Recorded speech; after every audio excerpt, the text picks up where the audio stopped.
Oui, on va en parler d'ailleurs, Ouais. parce que ce serait fou de faire un podcast avec toi et de ne pas parler de tes perfs. Non, mais surtout avec un Bien athlète. sûr, Non, mais bien c'est fou. sûr. Ok, Mm. ça marche. Génial. Bon, on peut parler des perfs alors Bah, là. c'est parti, là. Belle transition, belle transition. Bah voilà. Hein. C'est pas prévu. Ok. Moi, je sais déjà, c'était quoi? C'est quoi ton record de France? C'est le record de France ou de record de... Record personnel. Record personnel. Oui, record personnel. Record personnel. Et c'est quoi le record de France, du coup? 1m96, il me semble. Ok. 1m96 en hauteur. J'ai fait mes devoirs. Je sais que le record du monde, c'est une Ukrainienne. Ouais. Et c'est à 2 m 9. Ouais. Ouh, purée, j'ai une bonne mémoire. Bravo. T'as bien appris tes leçons. Et les hommes Ah ouais, bah, je parle à une femme hein, aujourd'hui. Hein. de 2m45, le record des hommes. What? Ouais. Encore aujourd'hui, enfin, je me demanderais toujours Comment il fait? Comment il fait. Bah, franchement. j'irai voir ça parce Ouais. que c'est fou. C'est Non, mais, impressionnant. pardon. J'ai fait au lycée, non, au collège, on fait de la Oui, clé. bien sûr.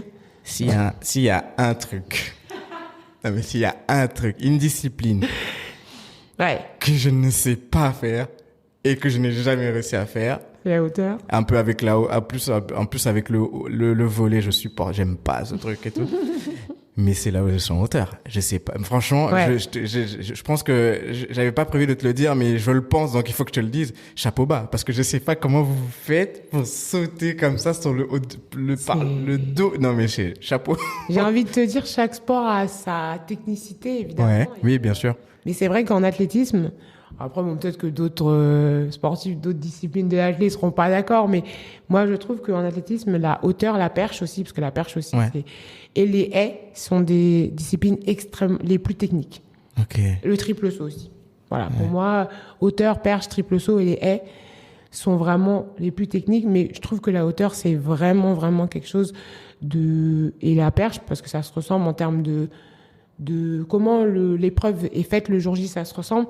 C'est vraiment des épreuves très techniques et très mentales, en fait. Ils prennent vraiment dans ton énergie mentale. Et ça, c'est à souligner. Parce que quand on voit au début, on se dit, ouais, c'est pas le truc le plus physiquement dur, on va dire, mais mentalement, tu sors d'un concours de hauteur, t'es KO mentalement, quoi. Et la fatigue mentale est des fois pire que la fatigue physique. Oui. Parce que tu mets des fois plus de temps à t'en remettre. Et ça, les gens s'en rendent pas forcément compte. Mais comment on fait? Bah, on apprend. Comme dans tout sport, on apprend. Au début, c'est catastrophique, évidemment. Mais on persévère Et ça vient. et ça vient. Ok. Donc, du coup, record personnel. 1m86. Et c'était en quelle année? En 2023, oui, 2023, 2023, ouais. en juillet 2023 à Amiens, du coup. Ok. Ouais. Génial. Et que je sais que j'ai écouté aussi forcément. Je t'ai dit, j'ai fait mes devoirs. J'ai écouté des interviews de comment le mindset que tu avais. Ouais. Et ça, c'est hyper important qu'on parle aussi de mindset. Forcément, on parle d'athlétisme, on parle de sport. Donc, il y a aussi, ça joue pour beaucoup parce que tout à l'heure, on parlait de sport. Moi, ça, c'est un avis personnel. Tu me diras ce que tu en penses. Il y a un aspect que je trouve aussi dans le sport français. Ouais. J'ai l'impression que les athlètes français ne sont pas peut-être l'aspect mindset Ils n'ont dans pas le de sport. mental. Ok, bon voilà, je me tais. Ah, tu peux dire. Hein. Non, c'est pas que moi j'y vais avec plus d'humilité. Oui, mais tu vois, c'est impressionnant qu'une personne qui est du coup pas forcément dans le directement Oui. le voit. Tu vois. Ouais. Toi, tu le vois alors que et moi qui suis en épreuve et tout, je le vois encore plus. Mais tu te dis de l'extérieur, si vous arrivez à le voir, c'est qu'il y a quelque chose quand même. C'est pas normal qu'en équipe de France, t'aies des kinés, tout ça, et t'es pas un préparateur mental dans l'équipe de France. Ben oui, il y en a pas. Dans l'équipe de France d'athlétisme, tu veux dire? Oui. C'est l'athlète qui vient avec son préparateur mental, donc je suppose à ses frais et tout. Ouais. Mais il n'y a pas un préparateur mental dans l'équipe de France. Alors peut-être que ça va changer pour les JO, j'espère. J'ai envie de te dire, j'espère. Mais d'autres pays, bien sûr qu'ils ont leur préparateur mental. Ils doivent en avoir plusieurs. Pour moi, tu vas sur des compétitions européennes, mondiales. Il y en a, ça peut être leur première fois. Il y en a, ils sont super jeunes, etc. Et t'as pas une personne qui est là pour s'occuper de leur bien-être mental. T'as des personnes qui vont peut-être faire des chutes, qui vont peut-être rater par rapport à ce qu'ils avaient prévu. C'est important qu'il y ait une personne qui puisse les attraper directement et parler avec eux. Et oui, le coach, il peut avoir ce rôle, parce que le coach, il est multitâche, mais c'est pas ça se paie. Et c'est important qu'il y ait une personne chargée pour ça. Comme un coach est capable de te faire des massages, un coach est capable limite d'être ton père des fois, d'être ton ami, mais c'est pas ce qu'il est de base. Il est là pour, de base, la discipline sportive. Donc, c'est important qu'il y ait un spé pour le mental. Et moi, je trouve ça scandaleux que sur des épreuves, des championnats, des jeux, t'es pas dans l'équipe un gars pour ça. Alors qu'il y en a plein, des préparateurs mentaux, des coachs en développement personnel, il y en a de plus en plus. Mais le problème, c'est qu'en France, il y a encore ce côté, ouais, développement personnel, ouais, mental, ouais, tout ça, c'est limite un peu des bêtises. Pas du tout. C'est la base, limite. Parce que quand ton physique ne répond plus, c'est ton mental qui est là. L'esprit contrôle le corps. Ça, c'est une vraie phrase. Et si ton esprit n'est pas là, même si tu es en forme hein, physiquement, si ton esprit te dit j'y arrive pas, tu n'y arriveras pas. Ah, tu n'y arriveras pas. Ah oui. Mais surtout que moi, j'ai vu des choses, en fait. J'ai vu, je crois que c'est Usain Bolt, j'ai vu je sais pas si c'est une interview ou une vidéo, j'ai vu, je sais pas quel format exactement, mais il disait, ou un autre athlète, où il disait que pour gagner, il se faisait toute la course dans la tête et il se voyait gagner. La visualisation. Et la visualisation. Et c'est là où, en fait, je me dis, c'est là où j'ai commencé à voir, je me dis, mais quand je regardais, je me suis un peu, parce que je suis très curieux, donc, et c'est là, c'est comme ça que j'en arrive à cette analyse-là du mental, que ce soit dans le foot, dans le foot, en fait, dans tous les sports. Dans tous les sports, tu regardes. Faut toujours du mental, ça, c'est sûr. C'est ça. On performe bien. Il y a des sports où on performe très bien. Du coup, le handball, l'escrime, des choses comme ça, on est très fort. Mais il y a d'autres choses où tu vois qu'en fait, constamment, on est là, on essaye, mais ça ne produit pas. Je pense que il y a de ça. Teddy Riner, il expliquait justement le judo il était suivi depuis tout petit par un psychologue et depuis tout petit, il a suivi des psys et des coachs mentaux, qui l'ont suivi depuis tout petit. Et parce que c'est normal. On a cette image encore, je trouve encore, du psychologue qui est là parce que t'es fou ou folle, je sais pas. Mais non. Comme toute partie du corps, le cerveau, parce que du coup l'aspect mental lié au cerveau, bien sûr, ça s'entretient. Et aller bien mentalement, être bien mentalement, c'est important. Et il y a des gens qui sont là pour ça. Donc pourquoi, pour un foutu rhume, tu es capable de prendre ton rendez-vous à 26 € chez le généraliste pour qu'il te donne de Doliprane, mais mentalement, tu vas pas bien, tu pleures tous les jours, tu te sens, tu as l'impression d'être une moins que rien ou je sais pas quoi, tu n'es pas capable de prendre un rendez-vous chez un psychologue parce que tu as l'impression que c'est parce que tu es folle. À partir de là, ça peut pas aller. Tu vois, il y en a qui préfèrent repartir de leur rendez-vous avec un Doliprane que repartir de leur rendez-vous avec un bon état d'esprit. Alors après, oui, il y a l'aspect financier parce que le bien-être mental n'est pas encore totalement démocratisé. C'est cher. Oui. C'est cher. Donc, faut pouvoir avoir le budget. Et ça, c'est aussi pour moi un scandale parce que ça devrait pas être aussi cher pour moi parce que c'est important. Mais oui, je pense qu'aujourd'hui, il faut vraiment faire quelque chose à ce niveau-là en France. Teddy Riner, il a dit, s'il n'avait pas eu cet accompagnement mental, il a dit lui-même, je ne serais sûrement pas le champion que je suis aujourd'hui. Parce que le mental, c'est tout. C'est pratiquement tout, ouais. C'est pratiquement tout. Ouais, c'est beaucoup. En tout cas, c'est beaucoup de choses. On est au moins sur 70%. Hein. Ah oui. Oui. Ah ouais. Mais t'imagines quand même. Si en tant que sportif, tu dis que c'est 70%, ça veut dire qu'en fait, c'est-à-dire qu'en fait, ton corps, ton corps, il vient, il est prêt. C'est-à-dire que. Bon, peut-être que j'ai un peu abusé. Parce que 70%. Non, 70%. 60. 60? Mais 60%, ça reste là. Non, mais c'est sûr qu'on est au-dessus du 50%. Ça, ah oui, sûr. Tu vois, c'est pas un 50-50. C'est-à-dire qu'en fait, oui, donc 60%, c'est que tu viens, en fait, limite, 60%, ça veut dire que tu t'arrives, t'es pas blessé, t'as encore une body in shape, Parfait. voilà, t'es parfait, t'es bon. Mais bon, c'est bien d'avoir tout ça, mais c'est ça. d'avoir visualisé ta victoire, ça, c'est ça qui va être Parce que déterminant. le mental, en fait, il t'accompagne dans tout. En fait, même quand tu vas, parce on peut dire oui à la nutrition, mais pour avoir une bonne nutrition, il faut avoir un mental qui va te donner envie parce que la bonne nutrition, des fois, c'est chiant. Bien sûr. T'as envie. T'as envie de te faire un McDo, t'as envie de te faire un fast-food ou des trucs comme ça. Mais non, ton mental te dit, hey, j'ai la vision d'aller loin dans l'avenir en tant que sportif. Oui. Et pour ça, il faut que j'ai une bonne nutrition. Pareil à l'entraînement. Bien sûr. Le physique se travaille à l'entraînement. Bah, si à l'entraînement, je veux dire qu'il y a des séances d'entraînement, t'as envie de pleurer, t'es par terre, bah, le mental. Et en fait, dans tout ça, le mental t'accompagne. Donc, au final, si t'as pas le mental, que ce soit l'entraînement, nutrition, sommeil, peu importe, t'iras nulle part. Et là, je suis dans le sport, mais on peut appliquer ça à tous les domaines. J'allais en venir. À tous les domaines de la vie. Oui, c'est vrai qu'on ne réalise pas assez. Parce que j'essaye, je suis pas un grand sportif, mais même si à un moment donné je faisais beaucoup de sport, je courais beaucoup, courais pas course à pied, hein, running et tout, et j'essaie de faire attention à comment je mange en général et tout, de limiter certaines choses. Et j'ai réalisé qu'en fait moi je considère que je suis un ambitieux. Okay. Ouais. Je veux aller loin dans la vie. Ouais, je veux aller loin dans la vie et je veux faire de belles choses. Et j'ai aussi compris et c'est mon père qui m'avait un peu parlé de ça.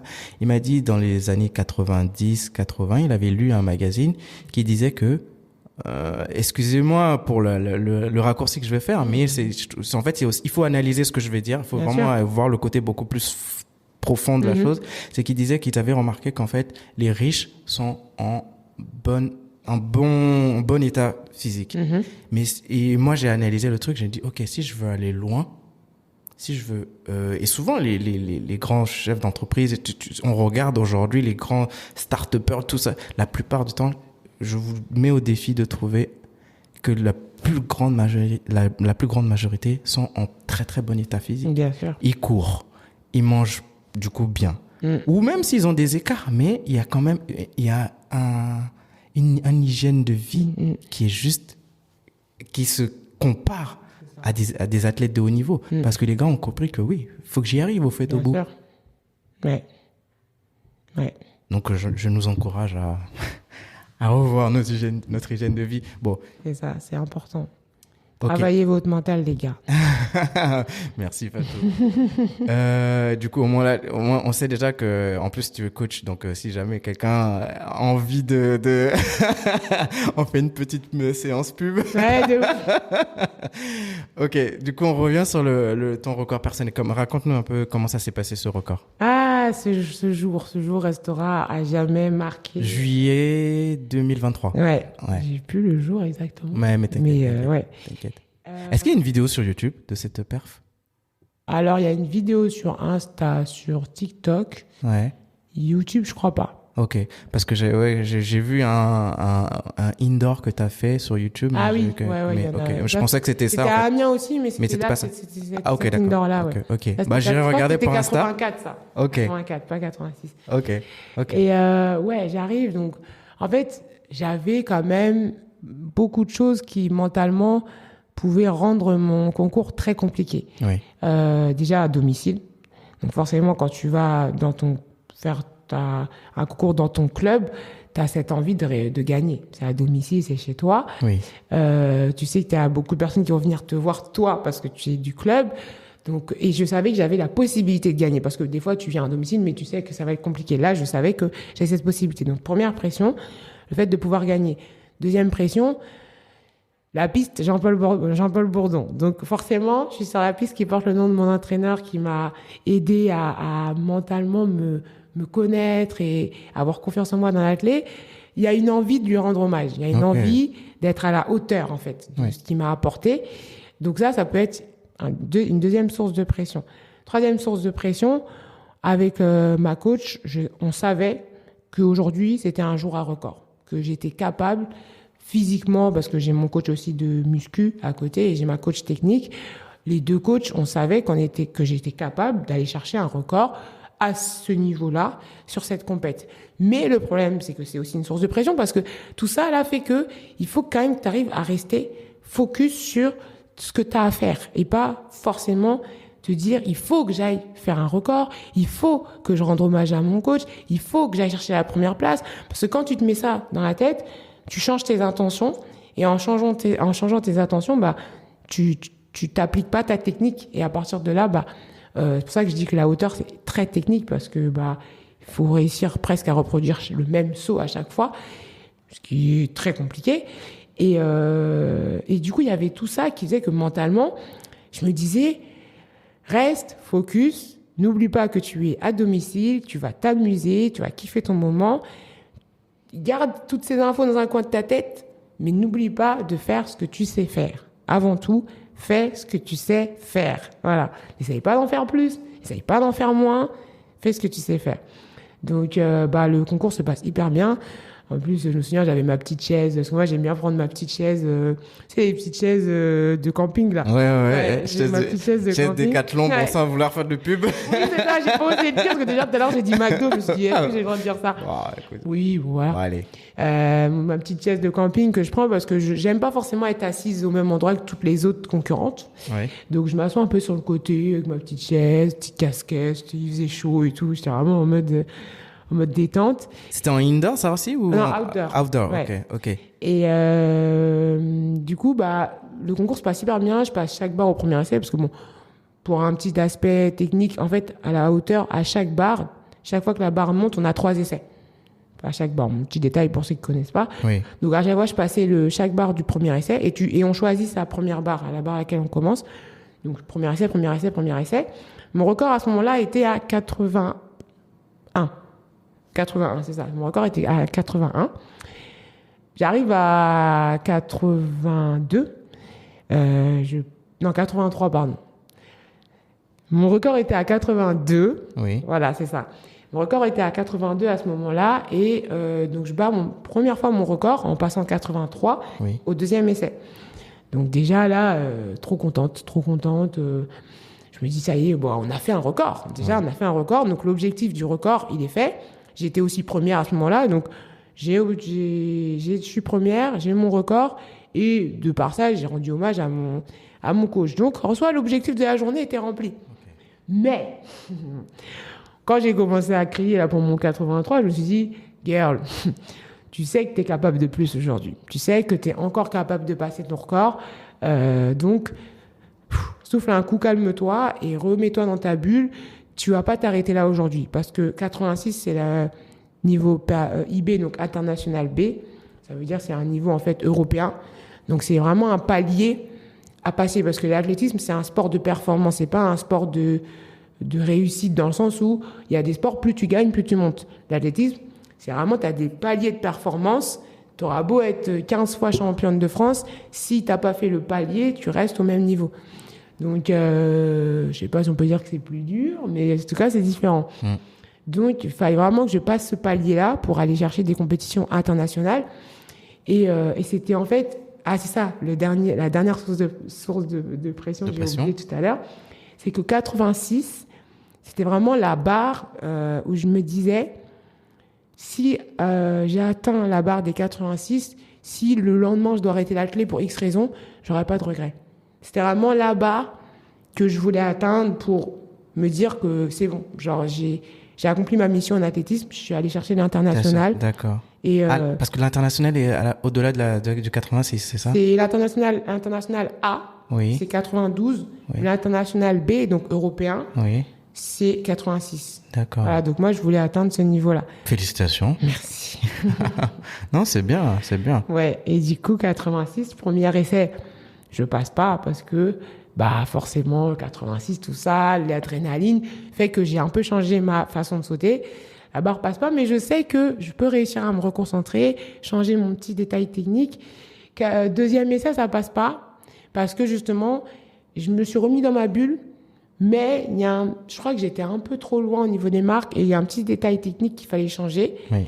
Et là, je me dis, punaise, troisième essai, c'est mort. Genre, je ne peux pas repartir de ce concours sans cette perf parce que je sais que j'en suis capable.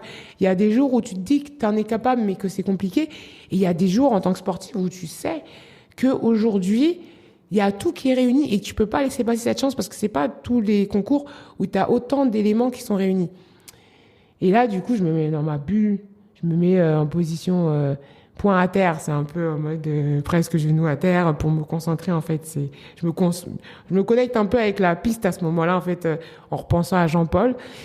Et je me vois en train de sauter. Là, je me fais vraiment de la visualisation où je me visualise mon meilleur saut, ma meilleure technique, mon meilleur passage au-dessus de ma meilleure ondulation au-dessus de la barre et tout. Je me dis, c'est mort, tu vas passer. Et vraiment, à ce moment-là, j'y crois. Parce que c'est bien beau de faire de la visualisation, mais il faut y croire. Et vraiment, je me dis, je me dis, si tu ne passes pas, tu meurs demain, quoi. Là, c'est une question de vie ou de mort. Tu dois passer cette foutue barre. Et ben, je suis passée. Génial.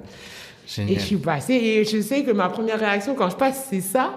Enfin, la main sur la tête. Parce que je me dis, je l'ai fait. Je me dis, ça y est, genre, t'as tout ton parcours, en fait, qui vient en flash éclair.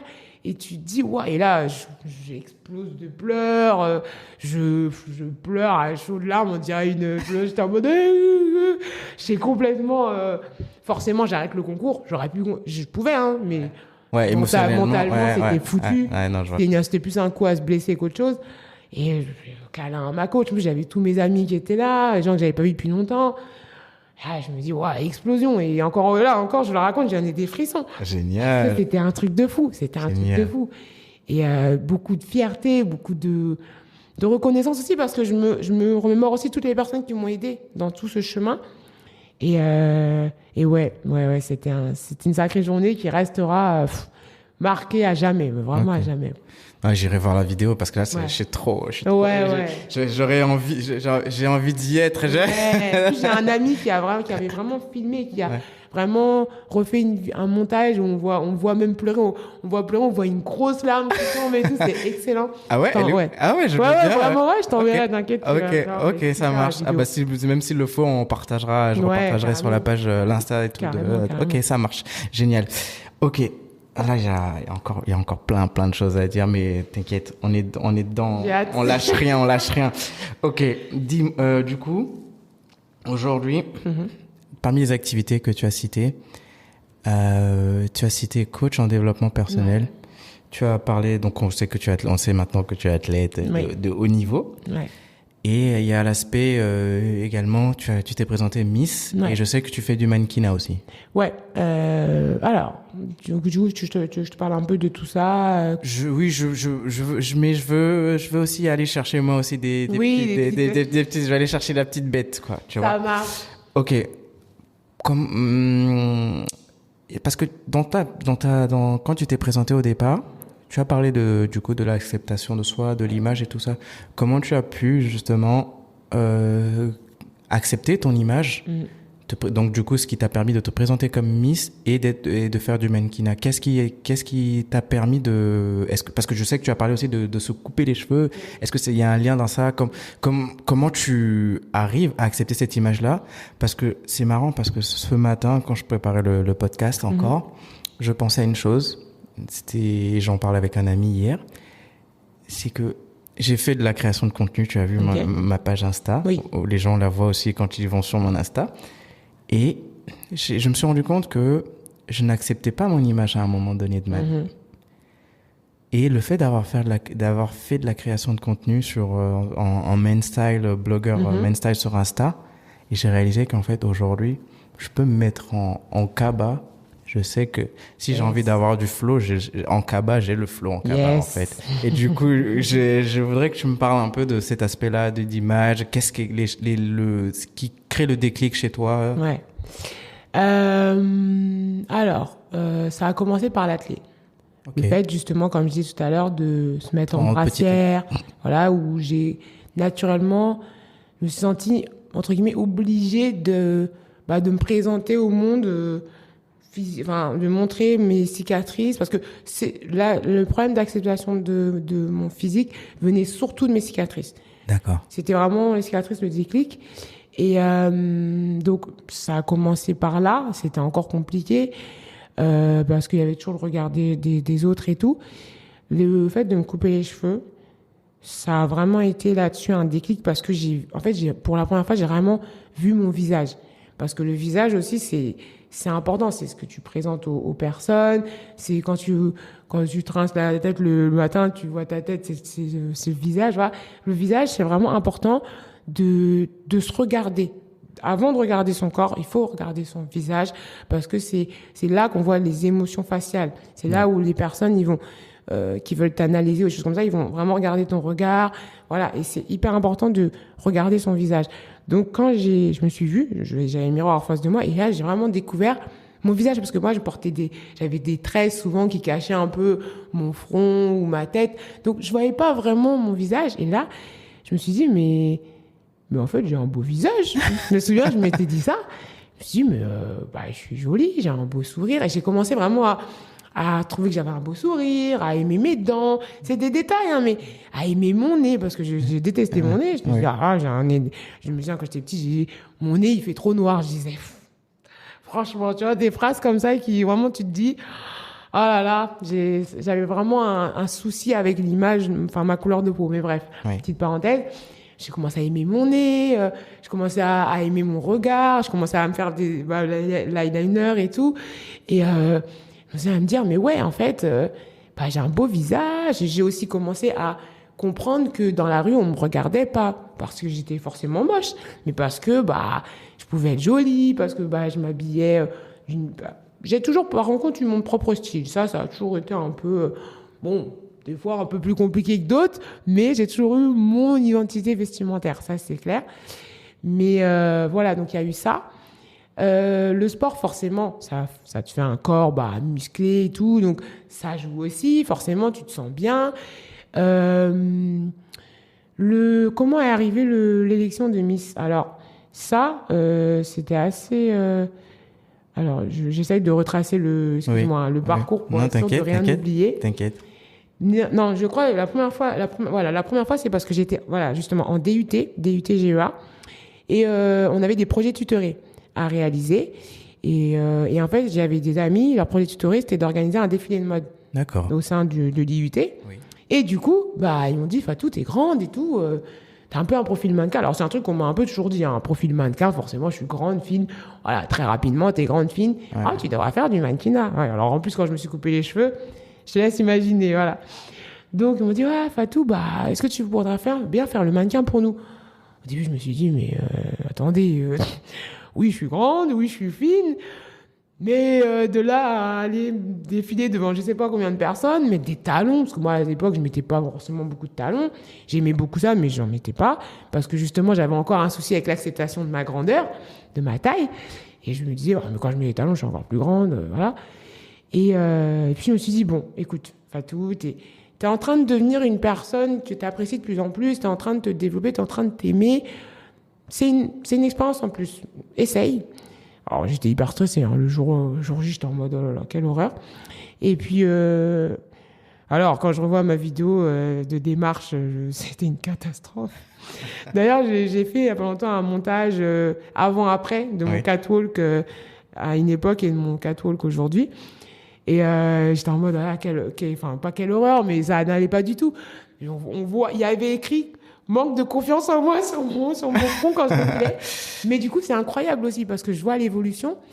Et quand j'ai fini ce défilé, je me suis dit, ah, mais j'aime bien défiler, j'aime bien qu'on me regarde, j'aime bien ce côté-là.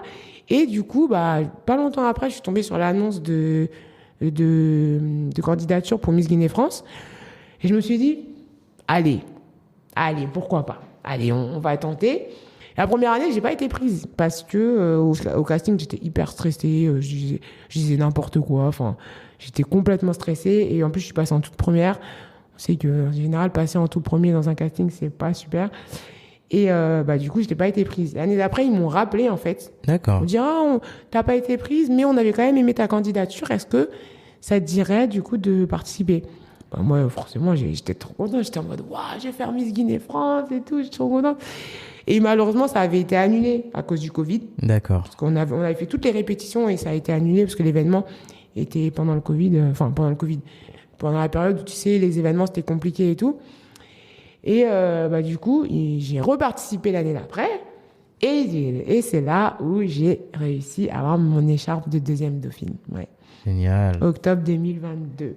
Félicitations. Merci. Je dis souvent félicitations dans cet épisode. Oui, moins que les autres. Non, mais forcément, c'est parce que je pense que c'est parce que en tant qu'athlète, en tant qu'athlète, oui, et en plus c'est beaucoup des choses où il y a l'aspect performance, concours, donc oui, c'est pour ça. Oui, non, mais en tout cas, mais c'est vrai que je devrais dire en fait, je pense que les autres aussi, je pourrais dire beaucoup félicitations. Okay. Aujourd'hui, je suis c'est ce qu'on dit souvent dans le domaine des Miss, je suis une Miss périmée parce que j'ai rendu mon écharpe en février là, 2024. Ça y est, ma relève est arrivée. Ouais. Mais voilà, on dit aussi que Miss un jour, Miss toujours. Donc maintenant, je suis coach. Je suis passée coach de Miss. Donc, ah ouais? Ouais. Non. J'étais là il y a pas longtemps dans un comité en tant que coach. Ouais. Pour des raisons personnelles et tout, j'ai quitté le comité, mais normalement, incessamment sous peu, je n'en parle pas trop, pour pas spoiler. Ouais. Mais vous allez peut-être bientôt voir que je suis coach dans un autre comité. Ouais. Oh, génial. Yes. Ok, on va rester connectés. Restez connectés. Ok. Et du coup, comment tu en es arrivé au coach en développement personnel? Parce que je vois qu'en fait, tu es là, coach de Miss, coach en développement personnel. Et donc, on parlait tout à l'heure d'animation, de BAFA, l'aspect transmission aussi. C'est ça. Ouais, donc, en fait, ce qui s'est lié avec mon aventure de Miss, c'est que lors de l'événement Miss Guinée-France, on avait un discours à présenter, forcément, pour se présenter, parler de notre projet. Et du coup, dans mon discours, j'ai raconté mon histoire. Alors, très condensé parce qu'on n'avait que 2 minutes 30. Mais j'ai parlé de mon histoire. Et suite à ça, j'ai eu une avalanche de messages de femmes et d'hommes qui, en fait, me demandaient... Alors, déjà, me félicitaient, m'encourageaient pour mon parcours. Mais surtout, me demandaient comment j'avais fait, en fait. Comment t'as fait pour y arriver? Je me souviens d'une question, une fille qui m'a dit « Comment t'as fait pour survivre ?» Et moi, au début, je me disais, je savais pas quoi répondre. J'étais en mode, mais comment expliquer comment j'ai fait, en fait? Et ça m'a encore plus aidé à me connaître parce que du coup, je me suis encore plus analysée de comment moi-même j'ai fait pour avancer. Et de par ça, les gens aussi m'ont dit, mais quand tu me parles, ça me donne envie aussi de me surpasser, de me trouver. Est-ce que tu sais comment on peut se trouver? Est-ce que tu peux... En fait, naturellement, les gens ont commencé à me demander des conseils. Et moi, au début, je n'osais pas trop parce que je voulais pas non plus... j'avais l'impression de pas être légitime, en fait, de donner des conseils parce que je disais, je suis pas diplômée ou quoi. Enfin, voilà. Et en fait, je me suis dit, il y a un truc à faire. Et associé au fait que depuis toute petite, en fait, naturellement, je sais donner des conseils, je sais aider les gens. Je suis une personne qui se met beaucoup à la place des autres et qui fait souvent passer l'autre avant moi, des fois un peu trop, mais je suis quelqu'un de très empathique aussi. Donc tout ça fait que je me suis dit mais en fait il y a un truc à faire là-dessus. Et en plus dans le fait aussi que je me rends compte qu'en France c'est pas assez développé, donc je me dis il y a un truc à faire. Et donc de par ça j'ai commencé à vraiment de plus en plus écouter des podcasts sur le développement personnel, lire des récits de sportifs de haut niveau, parce que je trouve dans le développement personnel le côté sportif de haut niveau il est vraiment bien représenté parce que c'est associé au sport. Alors, tu peux retrouver du développement personnel dans un chef d'entreprise comme tu en as parlé ou autre. Mais moi qui suis sportive, j'aime bien aussi ce côté à associer les deux.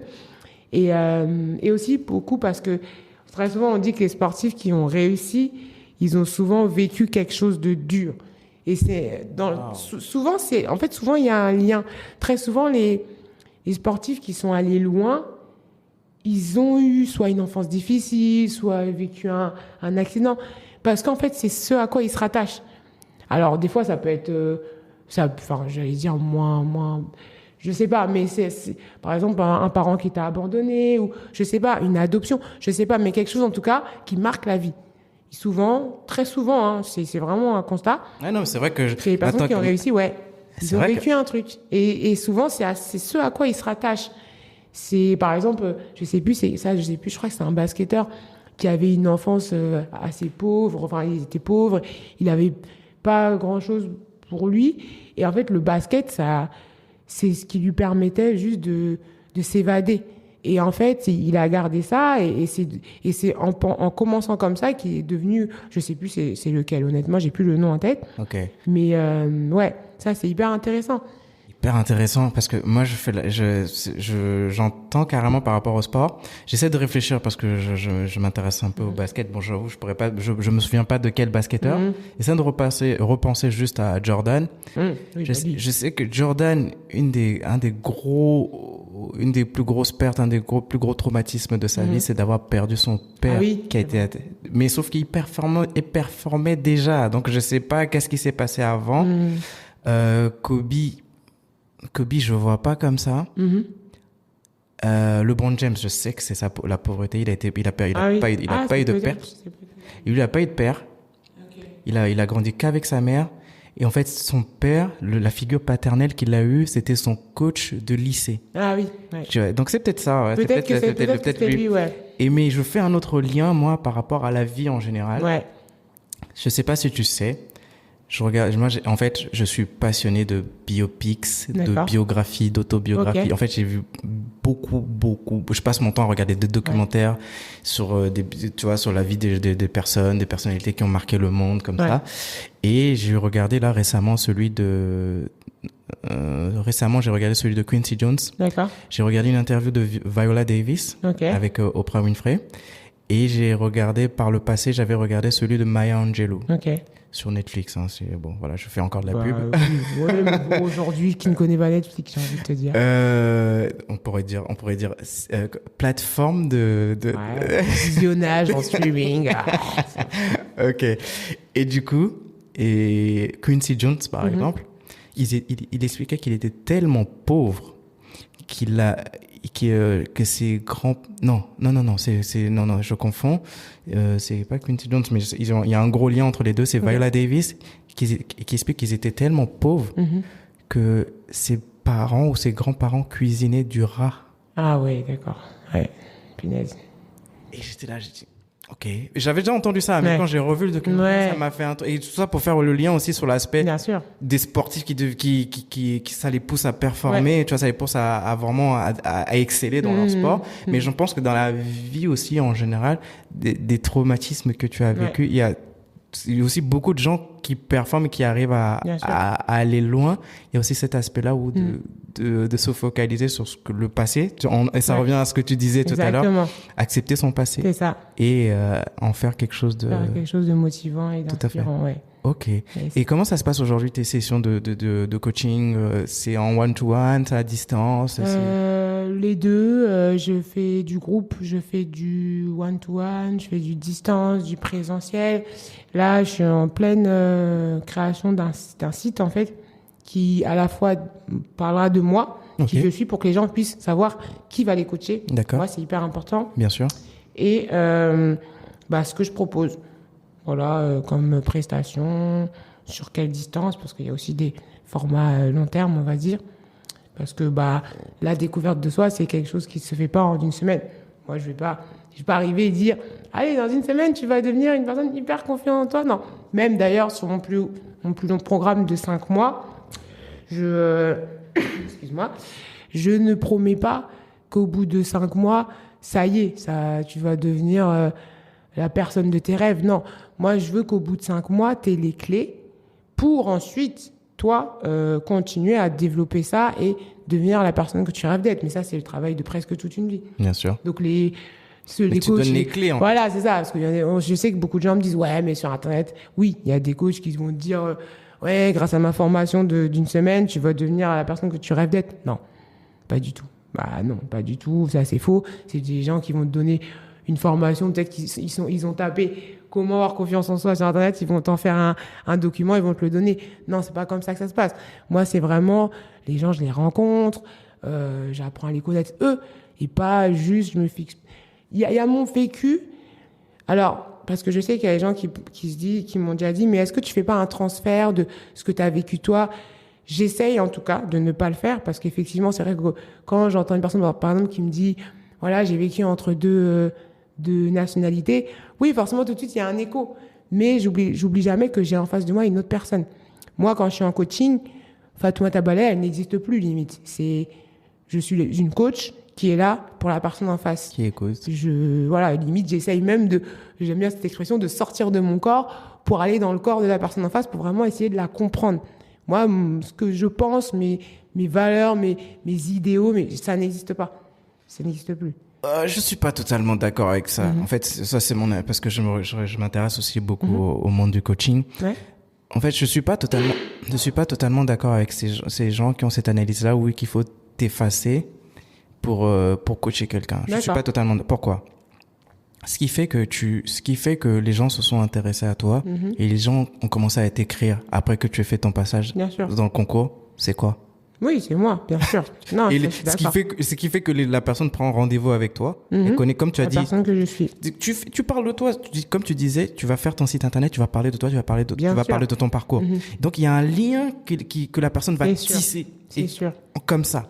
Donc, ok, peut-être que au vif de l'analyse, au vif du coaching, il faudra pas faire de transfert, mais la personne, en fait, c'est comme si je sais pas comment tu fais, que t'oublier pour conseiller, mais ce qui fait que l'intelligence. Oui.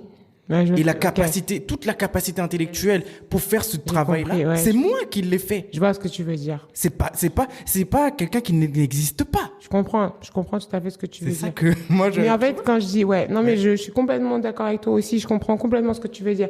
Quand je dis que je sors de mon corps, c'est vraiment parce que tu mets deux personnes qui ont vécu la même chose, exactement la même chose, qui ont par exemple eu le même accident, par exemple. Le vécu sera pas pareil. On est d'accord. Donc, même si j'ai en face de moi une personne qui me dit oui, moi aussi, à 18 mois, j'ai ingéré de la soude caustique, moi aussi, je vais aller dans un autre pays, ce ne sera pas Fatoumata Ballet. Ce sera la personne. Et cette personne, elle a sa vision des choses, elle a son timing, parce qu'aussi, chaque personne a son timing pour pouvoir comprendre telle ou telle chose. Chaque personne a son vécu, sa personnalité, ses valeurs, ses principes, ses idéaux religieux, etc. Ses soucis financiers aussi, etc.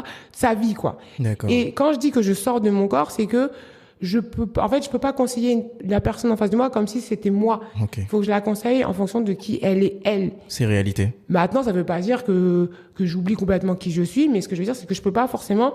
Tu vois, il y a des personnes, elles vont dire, oui, moi, je sais pas, une personne me vient et me dit oui, moi, je veux plus être proche de ma mère parce qu'elle arrête pas de mal me parler et de me redescendre.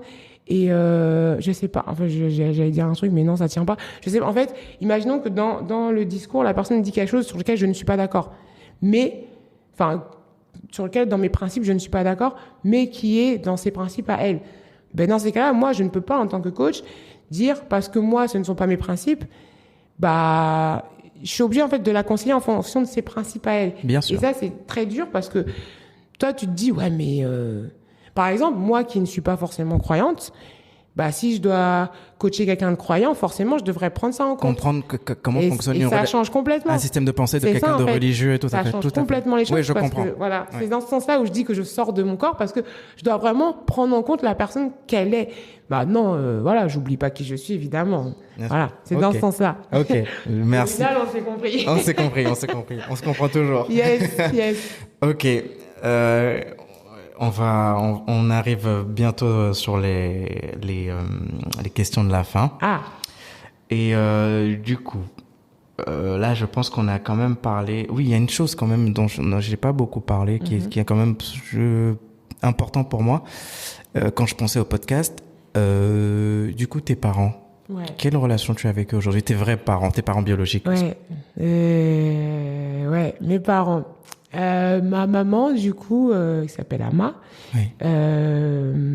La relation avec, déjà d'une manière globale, mes parents, la relation est compliquée. Ok. Pourquoi elle est compliquée? Parce que on est sur deux cultures complètement différentes, la culture dans laquelle j'ai été élevée et la culture dans laquelle je suis née. Deux cultures complètement différentes, avec des façons de penser différentes, avec des façons de se comporter différentes. Et donc, moi, aujourd'hui, je suis une Fatoumata Ballet de 27 ans qui ne correspond pas forcément à une Fatoumata Ballet de 27 ans qui aurait grandi et vécu en Guinée. Forcément, c'est logique. Et ça, c'est quelque chose que je pense mes parents n'acceptent pas. Soit n'acceptent pas, soit ne se rendent pas compte. Je ne sais pas vraiment c'est lequel. Oui, qu'ils ne comprennent pas. Ou juste qu'ils comprennent pas en fait. Oui. Et moi, pendant longtemps, en fait, je m'obligeais du coup à leur correspondre parce que je me disais, voilà, fais l'effort, c'est pas facile pour eux. Mais au bout d'un moment, je me suis dit, mais en fait, c'est pas facile pour moi non plus. C'est-à-dire que moi, déjà, je vais essayer de me trouver. J'ai une période où c'était hyper compliqué pour moi de me trouver. Maintenant, je me suis trouvée. Et je dois encore continuer à faire semblant. Je dois encore continuer quand je vais voir mes parents, même ma famille en Guinée, à jouer un rôle parce qu'eux, ils peuvent pas comprendre. Au bout d'un moment, stop. Au bout d'un moment, stop parce que c'est donnant-donnant. C'est-à-dire que moi, je veux bien mettre du mien, mais il faut aussi qu'à l'inverse, ça soit fait. Et c'est ce conflit qui est différent. C'est ce conflit, qui est compliqué parce que moi, je veux bien essayer de faire des efforts, mais quand ça va trop loin, quand ça va dans la personne que je suis et que je veux devenir, et que ça me ramène à des émotions négatives, je dis stop. Aujourd'hui, je suis arrivée à un stade où j'ai eu trop d'émotions négatives dans ma vie, trop de choses négatives autour de moi pour m'en rajouter. Donc, que tu sois un ami, que tu sois président, que tu sois mon parent, je ne sais pas, si tu n'es pas bon pour ma vie, next. Tu vois ce que je veux dire? Donc, avec ma mère, en ce moment, je suis dans ce truc un peu compliqué écoute, je veux bien essayer de faire des efforts, mais je ne serai pas une autre personne. Aujourd'hui, j'ai 27 ans, je suis devenue cette femme dont je suis fière, et je veux que ma mère m'accepte en tant que sa fille et en tant que la personne que je suis aujourd'hui. Donc ça, c'est ma mère, mais ça n'empêche qu'on a quand même un lien. On a quand même un lien très fort de mère-fille, on sent, on a toujours été en contact depuis que je suis partie de Guinée, mais il y a quand même ce conflit. Et c'est aussi un conflit que j'ai avec d'autres personnes de ma famille, mais c'est surtout ma mère qui compte, quoi, parce que c'est ma maman. Bien sûr. Mon papa, on n'est pas très proches. On n'est pas très proches. Il y a des petits soucis. Ok. Voilà, on n'est pas proches du tout. J'ai du mal à créer un lien avec lui. Je pense que c'est la distance. Voilà, j'ai essayé, mais à un moment donné, en fait, les liens du sang, c'est les liens du sang, en fait. Ouais. Ils ne font pas tout, c'est ça. Tu as la famille de sang et tu as la famille de cœur. Et moi, aujourd'hui, je suis arrivée à un stade où je porte beaucoup plus d'importance à ma famille de cœur. Les gens qui m'ont montré que je pouvais compter sur eux, qui n'ont pas forcément le même sang que moi, mais qui ont été là et qui m'ont accepté comme j'étais, surtout. C'est ça, en fait, le plus important. Qui m'ont accepté avec mes défauts, mes qualités. Et donc, même si tu es de ma famille de sang, si tu n'es pas sur ce chemin-là, c'est pas grave, nos chemins s'arrêtent. Okay. C'est la vie. Ouais. C'est dur, hein. Non, c'est dur. Non, mais c'est dur, mais je pense que beaucoup de personnes devraient... Parce que tu sais, j'ai déjà coaché des personnes qui m'ont dit, qui me parlaient vraiment de leur entourage toxique, clairement. Oui. Et puis moi, j'essayais de les conseiller et tout, et qui me disaient, oui, mais c'est ma mère. Oui, c'est ta mère, mais c'est pas parce que c'est ta mère qu'elle est bien pour toi. Tu vois ce que je veux dire? Totalement. Il y a des parents qui sont, je suis désolée, qui sont complètement malades. Bien sûr. Ça veut pas dire que pour eux, voilà. C'est ta mère, elle a fait. Les gens me disent, oui, mais elle m'a mis au monde. Oui, mais c'est pas pour ça que tu dois t'effacer et t'obliger à accepter des choses. Une mère qui dit à sa fille qu'elle sert à rien, qu'elle est bonne à rien et qu'elle est moche, c'est pas possible, en fait. C'est impossible. C'est pas parce que, et justement parce que c'est ta mère, ça ne devrait pas exister. Quelle mère dit à sa fille, t'es moche? Normalement, quand t'es parent, ton enfant, c'est ton diamant. Oui, mais le truc, c'est que moi, l'analyse que je fais là-dessus, c'est que, et moi, je fais souvent cette analyse-là, si tu tiens des propos comme ça, qu'est-ce que tu as reçu? Bien sûr, tu vois? sûr. Donc là, malheureusement, tu peux pas aller faire le travail de parler à la mère. C'est ça. C'est de réussir à parler à la fille. C'est ça. Pour qu'elle comprenne que là, en fait, tu dois t'entourer des gens qui te propulsent, en fait. C'est ça, tu vois? Tu peux pas perdre ton temps. Exactement. Et c'est aussi difficile que ce soit. Ouais. Il faut que il faut que tu t'éloignes des gens toxiques. Exactement. Tu vois ce que je veux dire? Des relations toxiques. Peu importe qui ils sont. Oui. Non, c'est sûr. Et ça, c'est pas facile, hein, parce que ces gens-là, ils savent que leurs parents ont vécu des choses pas faciles, ils veulent les aider, Mais déjà, s'aider soi-même, c'est déjà toute Ah ouais, sa vie. ouais, bah oui. Si tu prends aussi ton temps à aider, c'est pas possible. Non, tu peux pas. Tu peux pas. Tu peux passer à côté de ta vie comme ça. Tout ce que tu peux faire, c'est expliquer peut-être à ta mère pourquoi tu vas t'éloigner. Et derrière, ta mère, si elle veut faire les démarches pour s'améliorer, pour Et pour te travailler sur elle, comprendre, ouais. elle le fera. Mais sinon, toi, t'avances. Tout à fait. Eh oui. Ok. Il y a une question, c'est une des nouvelles questions que je cherche à mettre en place. Ok.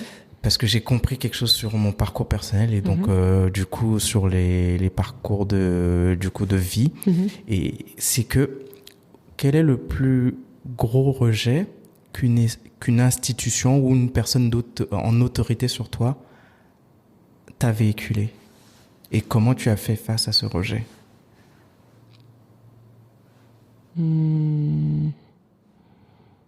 Alors, oui, ça peut être une personne, pas forcément une... Oui, tu vois. Parce que je parle à institution parce que cette personne-là, c'est aussi, c'est baqué. Ouais. C'est sur le fait qu'elle était dans une institution et entre guillemets, comme si l'institution allait la couvrir parce qu'elle est forcément en autorité, tu vois. Je vois ce que tu veux dire. Là, tout de suite, j'en ai un qui me vient. Oui, dis-moi. Si c'est lui qui me vient, c'est que ça doit être celui-là. Oui. Lorsque j'avais à peu près 17 ans, et d'ailleurs, ça a été aussi un déclic dans la personne que je suis devenue. Lorsque j'avais 17 ans, j'ai connu ma première, on va dire, relation amoureuse. Oui. Grosse relation amoureuse où voilà, j'ai vraiment commencé à sentir les petits papillons dans le ventre et tout, là, comme on les sent quand on est jeune. Enfin, pas que quand on est jeune, pas du tout, je dis ça, mais non. 70 ans qui ont encore des papillons dans le ventre. Et je leur souhaite d'ailleurs, c'est trop bien. Mais bref, donc ouais, petits papillons dans le ventre et tout. Et en fait, j'avais jamais encore eu de relation sexuelle, donc j'avais jamais montré mon corps à qui que ce soit, à un homme surtout. J'étais encore en train d'accepter mon corps ou en train d'essayer. Donc, m'imaginer montrer mon corps à un homme, c'était encore une autre étape. Step, voilà. Ouais. Déjà, moi, je devais l'accepter. Et donc voilà, ce garçon, on se parlait depuis longtemps par message. Donc, on avait vraiment appris à s'apprécier en tant que personne. Et puis, on s'est vu. Donc, là arrive un date. Bon, on a fait un ou deux dates, voilà. Et puis, un autre date où il est venu à la maison et tout. Sans rentrer dans les détails, voilà, petit bisou, voilà. Et puis arrive un moment où, en fait, il soulève mon t-shirt et moi, j'étais pas trop à l'aise, je voulais pas. Et il me dit, qu'est-ce qu'il y a? Je dis, j'ai des cicatrices, je veux pas trop les montrer, je suis pas trop à l'aise. Il me dit, mais t'inquiète, voilà, ça doit pas être quelque chose de trop grave. Et puis dans tous les cas, je t'aime pour qui tu es. Enfin, il me dit, je t'apprécie pour qui tu es et tout. Donc moi, je me dis, bon, allez, vas-y. Et donc il soulève mon t-shirt, parce que lui, je voulais me faire des bisous sur le ventre. Je soulève mon t-shirt. Et là, encore aujourd'hui, je vois sa tête. À chaque fois que je le raconte, je vois sa tête. Il me regarde, après avoir vu mes cicatrices. Et moi, déjà, dans son regard, je vois vraiment du dégoût. C'est-à-dire que je vois moi-même dans le regard du gars qu'il est dégoûté par ce qu'il voit. Et il me dit, en me regardant dans les yeux, mais c'est dégueulasse. Et il se lève et il me laisse comme ça. Ça, jusqu'à aujourd'hui, je me dis, je ne sais pas comment j'ai fait. Parce que moi, forcément, je me mets à pleurer. Je me dis, en fait, un homme ne va jamais Là, tout de suite, il y a ce côté où tu te dis, un homme ne va jamais m'apprécier. Lui, il a su savoir qui j'étais en tant que personne. Malgré ça, il m'a rejeté quand il a vu mon ventre. Donc, qu'est-ce qui me dit que... Puis c'était le premier mec que je rencontrais et tout. Donc forcément, j'étais jeune et je me disais, mais en fait, tous les mecs vont être comme ça. Et franchement, quand j'y repense, j'étais dans un état, aujourd'hui, je me dis, si j'ai une fille et qu'elle vivait ça, je me dis, mais ce serait horrible, quoi. Et vraiment, je pense que c'est vraiment le rejet, le plus gros rejet que j'ai vécu et qui m'a marqué. Après, je suis rentrée dans une phase très compliquée où voilà, je donnais mon corps, hein, clairement, j'ai pas honte de le dire. C'était vraiment, je voulais me venger un peu donc je comprends qu'en fait, ma personnalité n'est pas assez forte pour que je puisse plaire. Ok, vu qu'il y a que mon corps, ok, je vais faire ce que je veux avec mon corps, mais je ferai ce que je veux, c'est-à-dire que ce sera où je veux, quand je veux. Donc voilà, j'enchaînais les gars, je m'attachais pas, je pense que j'ai même brisé quelques cœurs au passage, mais j'étais vraiment dans un état d'esprit de vengeance de ce qu'on avait pu de me faire. En fait, limite, je voulais que les hommes aient mal mentalement comme moi, j'ai mal mentalement. Parce que c'était une bonne manière de faire. Bon, voilà. Mais c'est comme ça que moi, j'ai réagi. Et c'est aussi là-dedans où le fait aussi d'avoir connu plusieurs hommes comme ça m'a aussi permis de voir différentes personnalités et d'aussi voir là où j'aimais bien, là où j'aimais pas. Trouver un peu... heureusement, après, j'ai rencontré un homme avec qui je me suis remis en couple et avec qui ça s'est vraiment bien passé, qui a pris le temps, qui ne m'a pas touchée avant très longtemps parce que lui-même voulait être sûr que j'étais prête avant ça. Et lui, je le remercierai toujours parce que il a vraiment su me redonner goût en l'amour, clairement. Parce que pour moi, après ce qui s'était passé, l'amour, ça n'existait pas. Enfin, voilà, je te parle pendant des mois, tu dis que tu m'aimes pour qui je suis, tu vois mes cicatrices, tu me dis que c'est dégueulasse. Voilà, pour moi, l'amour n'existe pas à ce moment-là. Et heureusement, lui, il m'a redonné foi en l'amour. Donc voilà, je dirais que c'est ce rejet-là qui m'a le plus marqué, qui me marque encore aujourd'hui. Je me dis, mais comment c'est possible d'avoir fait ça? Je ne comprends pas. Pour moi, c'est inhumain. Il avait quel âge? Alors, moi, j'avais 17 ans et lui, il en avait 19. Ouais, on va dire quelque part, c'est encore peut-être un peu un bébé. Peut-être, mais bon. Peut-être. Bon, je sais pas, ça n'excuse rien, mais... Oui, l'immaturité. Ah, et d'ailleurs, plusieurs années après, ce gars est revenu m'envoyer un message pour s'excuser. Ah. Il m'a dit, écoute, je m'excuse. À ce moment-là, je me rendais pas forcément compte que ça avait pu autant me blesser. Je sais que pendant plusieurs mois, je lui ai lâché un vu parce que je savais pas quoi. En fait, je ne savais pas quoi répondre. Je me disais, j'étais un peu dans cette optique de ouais, c'est bien, tu viens faire ton mea culpa des années après. Ouais. Des années après où j'ai dû me reconstruire. Oui, aujourd'hui, ça va, mais moi, tes excuses, j'en aurais eu besoin quelques jours après. Mais en même temps, je me mets à sa place. Je me dis, oui, il était jeune. Je sais pas aussi ce qu'il a vécu. Je sais pas. Mais n'empêche que ces excuses, elles sont venues. Elles sont venues tard. Elles sont venues. Donc, après plusieurs mois, je lui ai répondu. Je lui ai dit, écoute, je te remercie pour tes excuses. C'est entendu, c'est touchant. Mais je lui ai dit, sache aussi que à ce moment-là, tu as détruit une jeune femme. Et cette jeune femme a dû se reconstruire. Aujourd'hui, je me suis reconstruit. Et si un jour tu as un fils, tout ce que je peux te dire, c'est de faire en sorte que ton fils ne blase pas comme ça à une femme. Voilà. Merci beaucoup pour Avec cette plaisir. réponse. Ok. Quels sont les... du coup, ça, c'est les dernières questions. Okay. Quels sont... Pardon. Quelles sont les 2 personnes qui ont le plus marqué ton parcours? Waouh. Ah ouais, punaise. Parce que ça peut être marqué bien ou mal, quoi. Ah, mais c'est pour ça que j'ai pas précisé. Ouais, je sais. Alors forcément, il y a Jean-Paul. Oui. Ça, c'est clair. Jean-Paul, ça a été un pilier et ça l'est encore. Encore aujourd'hui, pour me remotiver ou me ressouvenir certaines choses, je pense à lui. Donc, Jean-Paul, okay. Ça, c'est clair. C'est dur. C'est dur. Waouh. J'ai l'impression de rejeter d'autres personnes en choisissant. Non, mais non. Non, mais non, je veux dire, voilà. Non, c'est pas ça. C'est pas du tout ça. Marqué le plus mon parcours.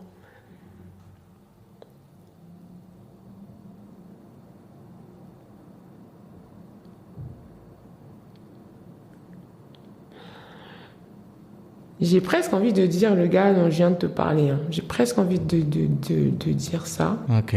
Presque. Ok. Il y a lui, mais il y a aussi un ami que j'ai depuis des années. Ok. Depuis des années et qui le restera. Oui. Qui s'appelle William, s'il écoute ça un jour. Je pense qu'il écoutera, le connaissant. En fait, je m'en rendais pas forcément compte, mais aujourd'hui, là, c'était mon anniversaire et en fait, il m'a envoyé un message hyper touchant pour me souhaiter mon anniversaire il y a quelques jours. Oui. Et aujourd'hui, c'est vrai que je me suis rendu compte à quel point ça a été un pilier dans de nombreuses épreuves que j'ai vécues, que ce soit sportivement, parce qu'il fait aussi du son auteur, en fait, je l'ai connu par ça, oui. Que ce soit sportivement, que ce soit mentalement. Et je sais qu'aujourd'hui, c'est un pilier, en fait. Et après, je sais pas si du coup, ça rentre dans cette réponse de « il m'a marqué » ou si c'est une personne qui est importante pour moi, mais dans les deux cas, en fait, c'est rien d'important. Mais bon, c'était une petite parenthèse sur lui, mais pour vraiment parler des gens qui m'ont marqué, on va dire, qui ont vraiment eu une empreinte, je pense que oui, c'est Jean-Paul et le mec là j'allais dire un gros mot, qui n'a pas été cool, on va dire. Ouais, ok. Et bon, juste pour qu'on puisse... Son prénom commence par quelle lettre? Juste le début. A. Un A, ok. Parce que pour qu'on puisse Oui, bien mettre, sûr. tu vois, il faut que je puisse... ok, A, d'accord? Ouais, Pour A. le nommer, A. Parce qu'on veut pas salir son image non plus. C'est ça, bien sûr. Mais ok, ça marche, A. Et s'il y a 2 personnes que tu voudrais me présenter ou que tu voudrais voir sur ce podcast, c'est slash, tu vois. D'accord. Bah, du coup, là, je vais dire William. Oui. William, c'est vraiment une personne qui est inspirant, qui a compté pour moi et qui compte pour moi et qui comptera toujours pour moi et qui a une histoire aussi à raconter et qui sait la raconter et Génial. Et qui est plein d'honnêteté quand il parle. Et je pense que t'aimerais beaucoup échanger avec lui, je pense. Ok, ça marche, génial. Ok, cool. Il a aussi un très beau parcours sportif, donc voilà. Ok. Donc il y a lui. Une deuxième personne, il y a tellement de personnes que j'aimerais te présenter. Mais, 2. Bon, ça va. Tu pourrais me présenter les autres, mais... Oui, non, bien sûr. Ça reste à 2. Non, c'est clair.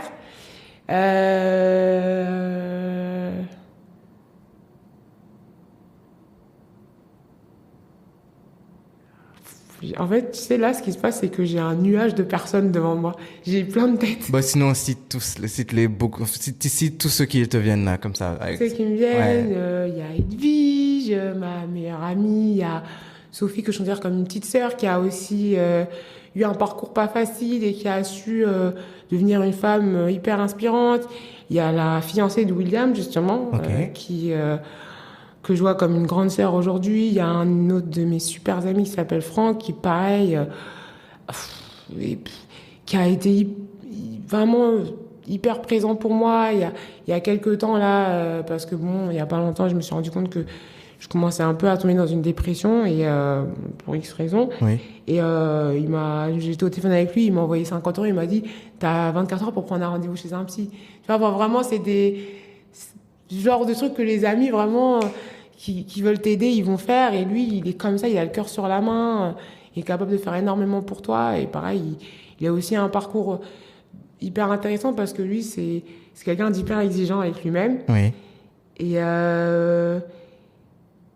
il a toujours eu ce paradoxe entre le sport et ses projets pro.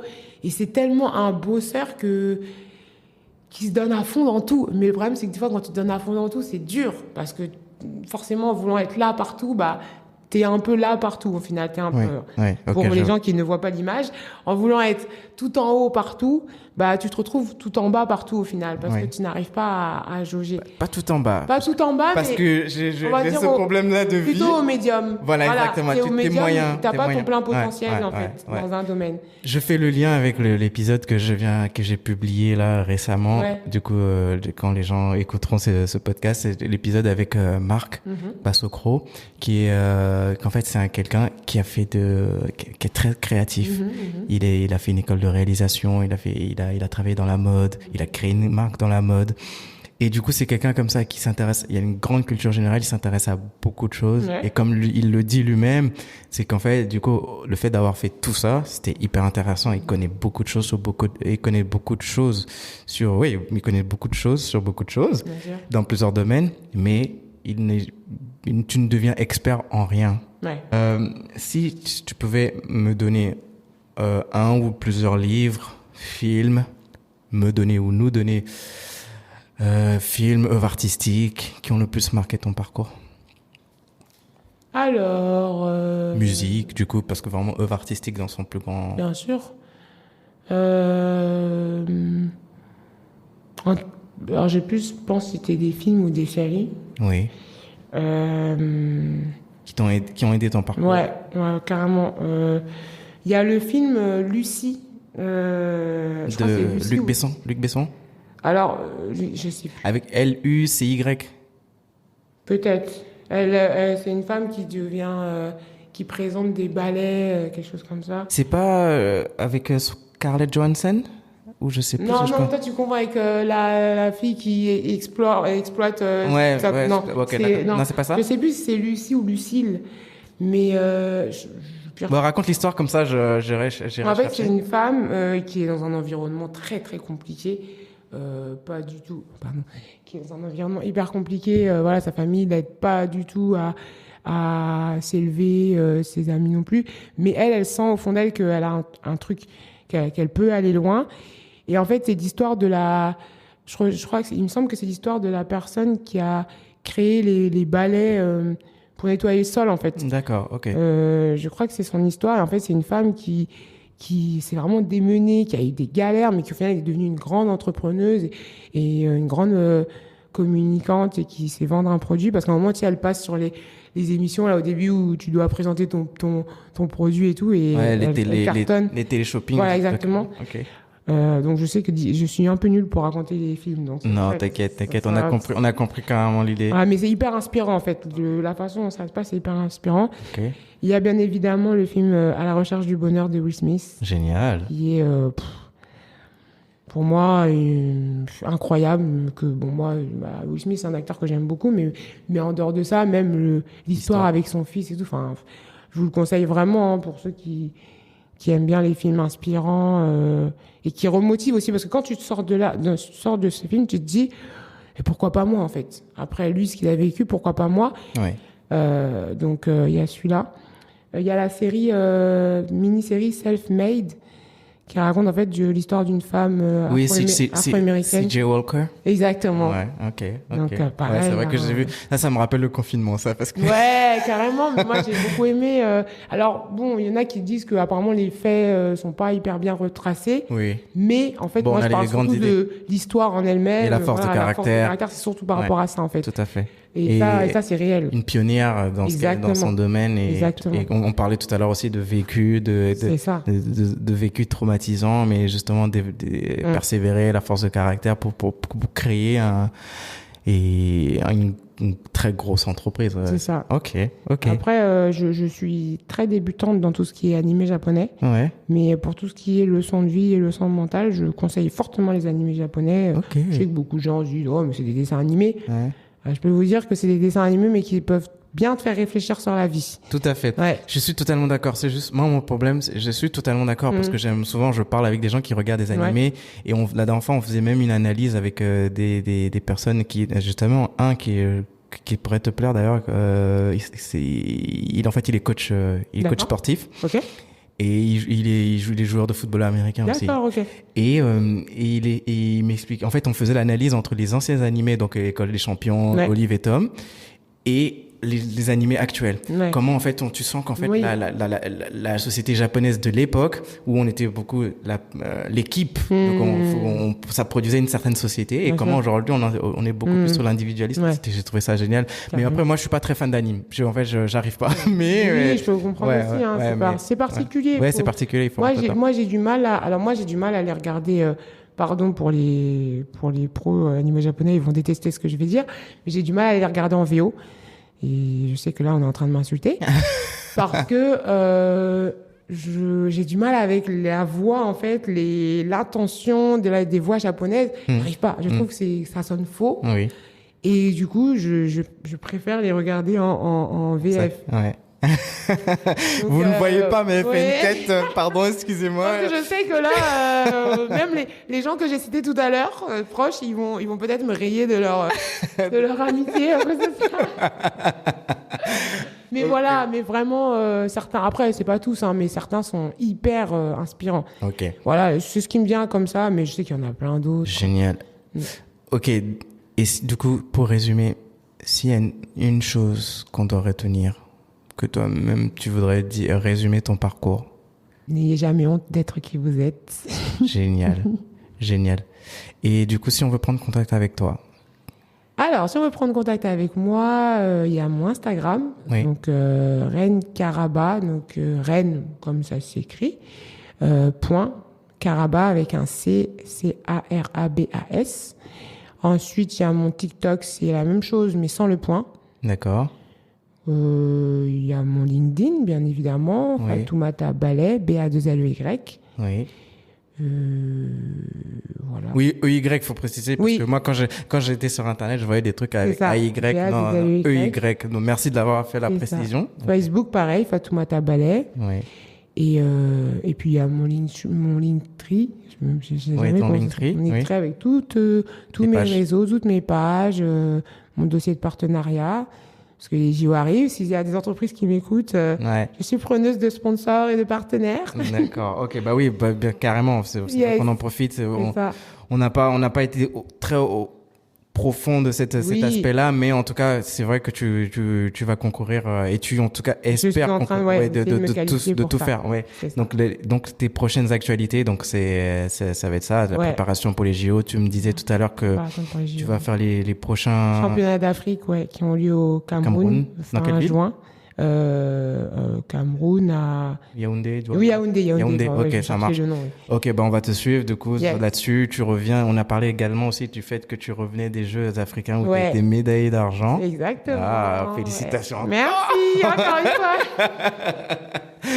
Donc merci beaucoup Fatou pour ce partage. Avec plaisir. Et on te dit à très vite. Merci. Et on souhaite te voir sur France 2, TF1 ou je ne sais quelle chaîne pendant les JO de juillet. D'accord? Ok, ça marche. Merci à toi Fatou. Merci à toi Yannick. À très vite. Yes, à bientôt. Ciao. Bye. Te voilà arrivé au bout de cet épisode. Merci d'avoir pris le temps de l'écouter intégralement. Si celui-ci t'a plu, n'hésite pas à en parler autour de toi et prends le temps de donner un bon avis sur ta plateforme d'écoute habituelle, surtout Apple Podcast. Pense également à t'abonner pour ne rater aucun nouvel épisode. Tu peux retrouver Ami Parcours sur Instagram, Facebook ou par email. Prends le temps de m'écrire et je me ferai un plaisir d'échanger avec toi. Et surtout, à très vite pour découvrir le prochain parcours.